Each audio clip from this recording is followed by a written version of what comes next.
to the walls till the sweat drops down my coconut balls. Namaste. Namaste. Thank you for the $25, DB. I appreciate that. Thank you.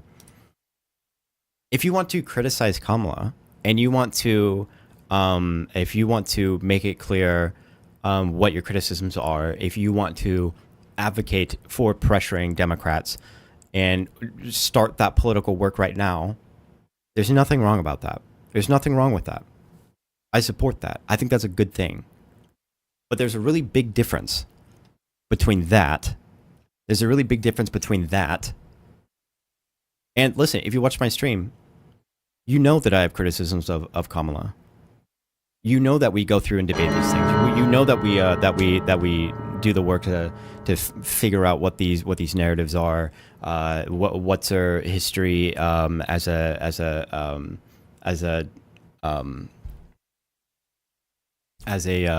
DA? What's her history? What does she do here? What's her position here? What can we criticize? We do all of that, but we also make it clear.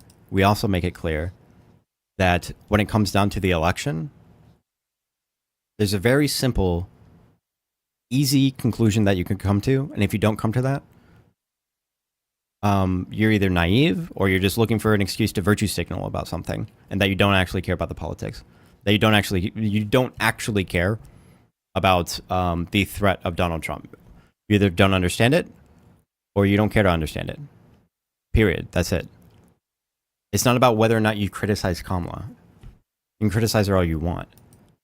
You can criticize her all you want. That's fine. But like, if you're one of those people that's like, oh, because she's not campaigning hard enough on the Israel-Palestine thing, she's not going hard enough against Israel in her campaign, and in a lot of ways that could be really dangerous and difficult for the campaign. But she's not saying those things in her campaign, so I'm not voting. Okay. But those are just stupid people. When it comes to Hasan, who has an audience of thousands of people, and then he is someone who sits in front of his computer watching politics all day, when he's somebody who you know has all of the information to know better, and yet he's more preoccupied with trying to come across as a virtue signaler and as an ally and as a political authority for for a revolutionary or whatever the fuck it is. This is not someone who gives a fuck about politics. He went on a whole like hour and a half long rant about how like you're valid if you don't vote and how it makes sense to not vote for Kamala Harris. No, it does not. No, it does not. And anyone with like a 12th grade understanding of electoral politics and a cursory glance at like the history of fascism or whatever can easily tell you what to do in this situation. He can't. It hurts his head too much. Ideals of our country. That is how we preserve the promise of American walls and me to be and a genocidal apartheid state that's literally fucking doing pro-rape protests. That's the ticket. That's a good idea. Kids what? to be and a genocidal apartheid state that's literally fucking doing pro-rape protests. That's the ticket. That chatter didn't say anything about any of that. Good idea. Kids want a daughter. If even if Hasan is just retarded, it's maliciously retarded at this point. The malicious aspect is one thing, and you can come to those kind of conclusions if you want to. To me, it's not about maliciousness. It's about his own insecurities and the things that he is and is not comfortable with, and what he is preoccupied with, which is going to be the way that he is seen by other people. I think Hasan is incredibly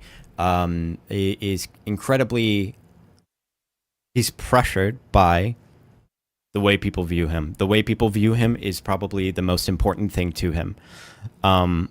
You can talk about the malicious thing all you want, but one thing that I would say is that there would be we would have a better future politically in my opinion, we would have a better future politically if Hasan was not a streamer, if he was not involved in politics.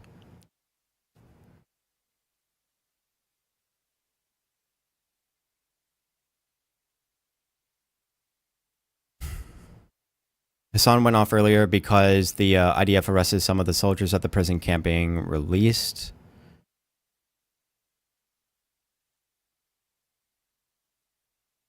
You mean the the IDF arrested some of the soldiers that were caught in the rape scandal thing, that story that was released? I'm trying to make sense of what the part of the release. Yeah. And these protesters were supporting this.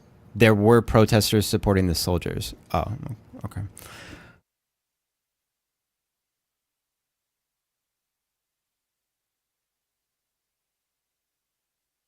Then you would need to say the same of Destiny? Wait, would I need to say the same of Destiny?